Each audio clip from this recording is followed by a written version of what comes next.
Hello guys, welcome back to Janak cyclist. Guys, మనం ఈరోజు వీడియోలో ఆర్ఆర్బీ నుంచి వచ్చిన ఆర్పిఎఫ్ నోటిఫికేషన్ అయితే చూస్తున్నాం. మనకి ఈ ఆర్పిఎఫ్ నుంచి టోటల్గా టూ టైప్ ఆఫ్ వేకెన్సీ అయితే రిలీజ్ చేస్తారు. ఒకటి కానిస్టేబుల్, సెకండ్ వన్ వచ్చేసి ఎస్ఐ అనమాట. ఈ టూ నోటిఫికేషన్ అయితే చూద్దాం ఇప్పుడు 1 by 1. గైస్, మనం ఇక్కడ చూసినట్లయితే opening date, application opening date వచ్చేసి ఈ రోజు అంటే April 15th నుంచి ఉంది. అండ్ క్లోజింగ్ సబ్మిషన్ వచ్చేసి మనకి May 14th ఉంది. సో ఈ డేట్ కన్నా ముందు అప్లై చేయడానికి ట్రై చేయండి.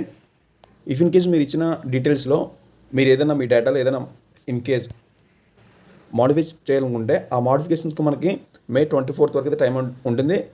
మీరు అప్లై చేసేటప్పుడే మీ డీటెయిల్స్ అని పర్ఫెక్ట్గా ఉండేది చెక్ చేసుకుని చేస్తే బెటర్. ఈ కానిస్టేబుల్ పోస్ట్ గాను మనకు శాలరీ వచ్చేసి level 3 అయితే ఉంటుంది అనమాట. 21,700 ఉంటుంది. అండ్ మనకి టోటల్ నెంబర్ ఆఫ్ పోస్ట్ వచ్చేసి 4,208 అయితే ఉన్నాయి. టోటల్గా 4,200 అనుకు వచ్చిన ఇయర్లీ. ఎగ్జామినేషన్ విషయానికి వచ్చేస్తే ఓన్లీ 1 CBT టెస్ట్ అయితే ఉంటుంది. దీంతోపాటు మీకు ఈ CBT టెస్ట్ క్వాలిఫై అయిన వాళ్ళకి ఫిజికల్ టెస్ట్ అయితే ఉంటుంది. ఈ CBT టెస్ట్ వచ్చేసి మనకి ఓన్లీ 10th బేస్ మీద ఉంటుంది కాబట్టి మీరు ప్రాపర్గా ప్రిపేర్ అయితే ఈజీగా క్రాక్ చేయొచ్చు. దీని తర్వాత మీకు ఫిజికల్ టెస్ట్ అనేది ఉంటుంది. ఫిజికల్ టెస్ట్కి మాత్రం కొంచెం హెవీగా ప్రిపేర్ అవ్వాల్సి ఉంటుంది. ఆ డీటెయిల్ కూడా చూద్దాం మనం ఇప్పుడు. ఇంకొక విషయం, ఈ CBT టెస్ట్లో మనకి 1/3 ఆఫ్ నెగిటివ్ మార్క్ అయితే ఉంటుంది. ఇది ఆల్రెడీ అందరూ తెలిసిన విషయమే.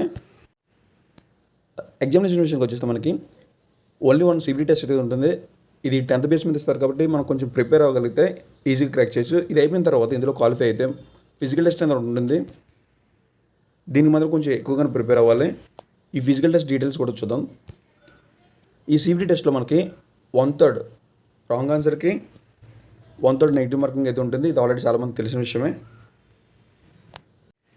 అండ్ మనం ఇక్కడ ఏజ్ రిలాక్సేషన్ విషయానికి వచ్చేస్తే ఆల్రెడీ ప్రీవియస్ మనకి ఆర్ఆర్బీకి అప్లై చేసిన వాళ్ళకి ఐడియా ఉంటుంది. ST/ST క్యాండిడేట్కి, SC/ST క్యాండిడేట్కి 5 years ఉంటుంది. అలాగే OBC వాళ్ళకి అయితే 3 years ఉంటుంది. దీన్ని బట్టి మీ ఏజ్ క్యాలిక్యులేట్ చేసుకొని మీరు ఎలిజిబుల్ అయితే దీనికి అప్లై చేయొచ్చు.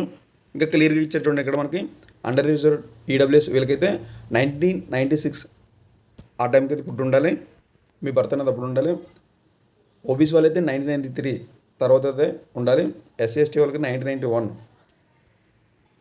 ఇది అప్పర్ డేట్ ఆఫ్ బర్త్ అనమాట. లోవర్కి వచ్చేసి 2006. ఓకే, ఇలా అయితే ఏజ్ రిలాక్షన్ అయితే ఉన్నాయి.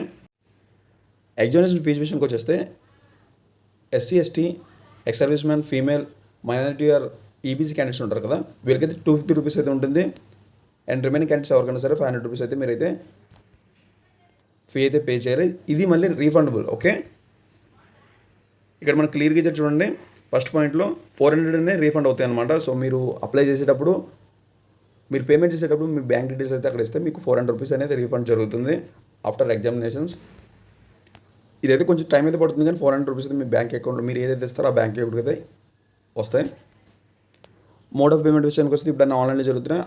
ఆన్లైన్ మీరు కూడా పే చేయొచ్చు. డైరెక్ట్ బ్యాంక్ వెళ్ళి డీటెయిల్ పే చేయవసరం లేదు. డైరెక్ట్ మీరు ఆన్లైన్లో కూడా పే చేసుకోవచ్చు. ఇక్కడ మనం CBT టెస్ట్ కోసం చూస్తే మనకు టోటల్గా ఇది 10th బేస్ మీద ఉంటుందని చెప్పాను కాబట్టి మన 10th క్లాస్ ఎలిజిబుల్ అని తెలుసు అందరికీ. మనకి 120 క్వశ్చన్స్ ఉంటాయి. దీనికి టోటల్గా 19 minutes ఇస్తారు. మనకి 90 minutes. ఓకే, 90 నిమిషాలు అయితే మనకి టైం అయితే ఇస్తారు. ఈచ్ క్వశ్చన్కి 1 మార్క్ అయితే ఉంటుంది. ఆల్రెడీ మనం డిస్కస్ చేసాం. 1/3 అయితే నెగిటివ్ మార్కింగ్ అయితే ఉంటుంది. ఇందులో షార్ట్ లిస్ట్ అయిన క్యాండిడేట్స్కి వీళ్ళైతే ఫిజికల్ టెస్ట్కి అయితే కాల్ చేస్తారు. ఈ CBT వల్ల మనకి టోటల్గా సిలబస్ వచ్చేసి అర్థమెటిక్ 35 క్వశ్చన్స్ అయితే ఉంటాయి. అండ్ అలాగే జనరల్ ఇంటెలిజెన్స్, రీజనింగ్ వచ్చేసి 35 ఉంటుంది. జనరల్ అవేర్నెస్ అయితే 50 అయితే ఉంటుంది. జనరల్ అవేర్నెస్ 10th బేస్ మీద కాబట్టి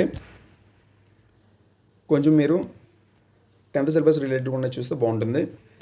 నెక్స్ట్ మనకి ఫిజికల్ టెస్ట్. ఈ టెస్ట్ విషయానికి వచ్చేస్తే మనకి మేల్ క్యాండిడేట్స్కి ఒకలా ఉంటుంది, ఫీమేల్ క్యాండిడేట్స్కి ఒకలా ఉంటుంది. టోటల్గా 5.45 minutes. ఓకే, 5 నిమిషాలు 45 సెకండ్లో మీరు 1600 మీటర్లు అయితే రన్ చేయాల్సి ఉంటుంది మేల్ క్యాండిడేట్స్. అండ్ అలాగే మీకు లాంగ్ జంప్ వచ్చేసి 14 feet అయితే ఉంటుంది. హై జంప్ వచ్చేసి 4 feet అయితే ఉంటుంది. ఇన్ కేస్ మీరు ఫీమేల్ క్యాండిడేట్స్ అయితే మీకు రన్ టైం వచ్చేసి 3 minutes 40 seconds ఉంటుంది. 800 meters మీరు రన్ చేస్తే సరిపోతుంది అనమాట. లాంగ్ జంప్ వచ్చేసి 9 feet అయితే ఉండాలి. అండ్ హై జంప్ మీరు 3 feet అయితే చేయాలన్నమాట. సో దీనికైతే మీరు కొంచెం గట్టిగా ప్రిపేర్ అవ్వాలి. ఫిజికల్ స్టాండర్డ్స్కి మీరు ఎలిజిబుల్ అయితే, ఈ కింద ఇచ్చిన ఫిజికల్ స్టాండర్డ్స్ ఉన్నాయి కదా, దీనికి మీరు ఎలిజిబుల్ అయితే ఖచ్చితంగా మీరు ఇప్పటి నుంచి అయితే ప్రిపేర్ అవ్వండి. ఈ ఫిజికల్ ఎగ్జామినేషన్స్ కూడా. ఈ ఫిజికల్ ఎఫిషియన్సీ టెస్ట్లో మీరు కానీ క్వాలిఫై అయిపోతే మీకు జాబ్ అయితే వచ్చేసినట్లు 100%. మనం ఆన్లైన్లో ఇక్కడ ఇచ్చారు కదా, ఈ వెబ్సైట్స్కి అయితే వెళ్ళి అప్లై చేసుకోవచ్చు. మనం అయితే మోస్ట్లీ మన సికింద్రాబాద్ దానికైతే అప్లై చేస్తారు. ఇన్ కేస్ మీకు ఏదైనా దేంట్లో అప్లై చేసుకోవాలనుకుంటే వేరే వెబ్సైట్కి నెంబర్ ఆఫ్ వేకెన్సీస్ బట్టి మీరు దాన్ని కూడా అప్లై చేసుకోవచ్చు. రిజర్వేషన్ వైజ్గా మనకైతే under reserved SC ST OBC EWS total ఈ పోస్టులు అయితే ఇలా ఉన్నాయి. మేల్స్కి ఒకలా ఉన్నాయి, ఫీమేల్స్కి ఒకలా ఉన్నాయి. అవి కూడా క్లియర్గా అయితే మనకి ఇచ్చారు. దీన్ని బట్టి అయితే మీరు ఒక క్లారిటీకి రావచ్చు. అండ్ అలాగే నెంబర్ ఆఫ్ వేకెన్సీస్ అనేవి ఆ యొక్క రీజన్లు కూడా మారిపోతాయి. టోటల్ ఇది గైస్ కానిస్టేబుల్ సంబంధించిన నోటిఫికేషన్ ఇది. నెక్స్ట్ మనం ఎస్ఐ నోటిఫికేషన్ అయితే చూద్దాం. గైస్ ఇదైతే ఆర్పిఎఫ్ ఎస్ఐ నోటిఫికేషన్ అనమాట. సేమ్ టైం డేట్లు చూడండి, మీకు కింద కానిస్టేబుల్ కోసం చెప్పాను కదా, అవే డేట్స్ అయితే ఉంటాయి. అండ్ ఇక్కడ శాలరీ విషయానికి వచ్చేస్తే మనకి ఎస్ఐకి లెవెల్ 6లో అయితే పేమెంట్ ఉంటుంది. మనకి ఇనీషియల్గా 35,400 అంటే నియర్లీ 35,000 అనుకోండి. మనకి శాలరీ వచ్చేసి 35,000 ఉంటుంది. టోటల్ వేకెన్సీ విషయంలో వచ్చేస్తే 452 అయితే వేకెన్సీ ఉన్నాయి. ఇక్కడ మన ఏజ్ రిలాక్సేషన్ విషయం కూడా చూడొచ్చు. సేమ్ మన కానిస్టేబుల్కి ఎలాగైతే ఇచ్చారో 5 years అండ్ 3 years అలాగే ఇచ్చారు. ఎస్సీ ఎస్టీ క్యాండిడేట్స్కి 5 years అండ్ ఓబీసీ వాళ్ళకైతే 3 years అయితే ఇచ్చారు. అండ్ రిమైనింగ్ కూడా చూడొచ్చు. ఎక్స్ సర్వీస్ మ్యాన్కి ఎలా ఉంటుంది, ఫీమేల్ క్యాండిడేట్స్కి ఇలా.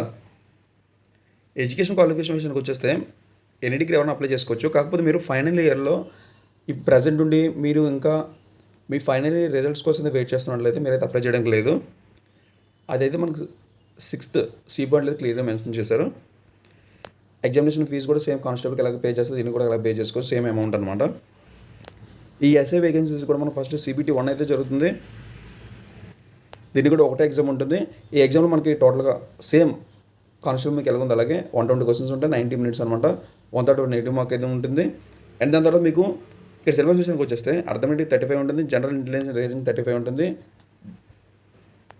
జనరల్ అవేర్నెస్ 50 marks అయితే ఉంటుంది. దీని తర్వాత మీకు ఇందులో క్వాలిఫై అయితే మీకు ఫిజికల్ ఎఫిషియన్సీ టెస్ట్ ఉంటుంది. ఫిజికల్ టెస్ట్ వచ్చేసి మనకి మనం ఇంతకు ముందు చూసాం కదా కానిస్టేబుల్కి, దానికన్నా కొంచెం లో అయితే ఉంటుంది అనమాట, తక్కువగానే ఉంటుంది. మీరు 1600 మీటర్లని 6 minutes అంటే 6.5 నిమిషాల్లో పరిగెట్టాలి మేల్ క్యాండిడేట్స్. లాంగ్ జంప్ అయితే మీకు 12 feet అయితే ఉంటుంది.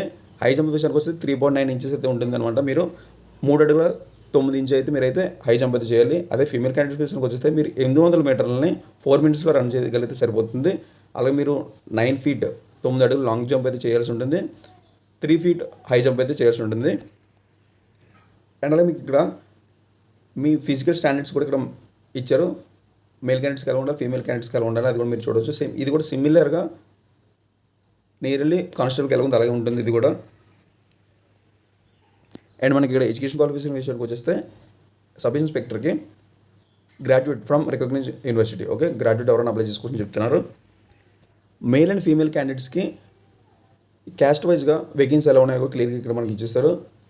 అండర్ రిజర్వ్కి అయితే 157, ఎస్సీ 57, ఎస్సీ క్యాండిడేట్స్కి 28, ఓబీసీ వాళ్ళకి 104, ఈడబ్ల్యూఎస్కి 38 ఇలా అయితే ఉన్నాయన్నమాట. ఫీమేల్ క్యాండిడేట్స్ కూడా under reserve 28, SC 10, ST 5, OBC 18, EWS 7, total 68 అయితే ఉన్నాయి. సో మీరు ఇన్ కేస్ అప్లై చేయాలనుకుంటే ఈ రోజు నుంచి స్టార్టింగ్ కాబట్టి అప్లికేషన్ అనేది మీరు అప్లై చేస్తే బెటర్. ఇంకా టైం ఉందనుకుని వెయిట్ చేస్తే ఆ చివరిలో మీకు సర్వర్ బిజీ వల్ల అప్లికేషన్ అనేది సక్సెస్ఫుల్గా సబ్మిట్ అవ్వదు. సో మీరు ఇబ్బంది పడాల్సి వస్తుంది. మ్యాక్సిమం కుదిరితే యాజ్ సూన్ యాజ్ పాసిబుల్ మీరు ఈరోజు అప్లై చేయడానికి ట్రై చేయండి.